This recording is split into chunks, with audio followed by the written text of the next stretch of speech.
সেই মধ্যমগ্রাম থেকে আরশি এসছে বেহালায় বং অ্যান্ড বিটলস ক্যাফেতে তার মা মনিকার সাথে, এবং ফুড টেস্ট করে দিয়েছে একটা খুব মিষ্টি রিভিউ। আর চকলেটটা কেমন লাগছে? কতটা ভালো?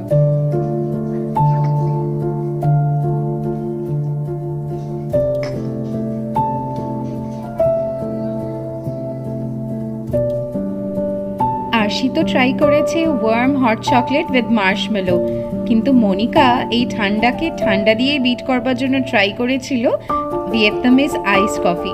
শুনে নেওয়া যাক মনিকার কেমন লেগেছে এই আইস কফিটা খেয়ে। বাই দ্য ওয়ে, আইস কফিটা কিন্তু বং অ্যান্ড বিটলসের নিউ লঞ্চ, আপনারাও এসে ট্রাই করতে পারেন। দারুণ টেস্ট রে, একদম অন্যরকম। মানে আমি এতদিন ধরে যত কোল্ড কফি খেয়েছি তার মধ্যে আরশি আর মনিকাকে অনেক ধন্যবাদ এই রিভিউটি দেওয়ার জন্য এবং বং অ্যান্ড বিটলসে আসবার জন্য।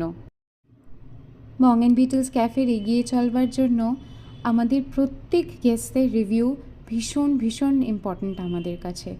রিভিউ কিন্তু শুধুমাত্র যে সবসময় ভালো হতেই হবে সেটা আমরা এক্সপেক্ট করি না। ভালো রিভিউগুলো যেরকম আমাদেরকে উৎসাহ দেয়, অনুপ্রাণিত করে, ঠিক সেরকমভাবেই কোনো আমাদের সার্ভিস যদি আমাদের কোনো গেস্টের পছন্দ না হয় সেটাও যদি তারা জানান, আমরা তার উপরে কাজ করি এবং চেষ্টা করি যে আমাদের প্রত্যেকটা গেস্টের একদম টপ নচ লেভেলে সার্ভিস প্রোভাইড করতে, এবং চেষ্টা করি বং অ্যান্ড বিটলস যেন তাদের কাছে as a cafe first preference হয়। তাই আমাদের প্রত্যেক গেস্টকে অনেক অনেক ধন্যবাদ তাদের ভ্যালুয়েবল রিভিউসগুলো আমাদের সাথে শেয়ার করবার জন্য। টাটা।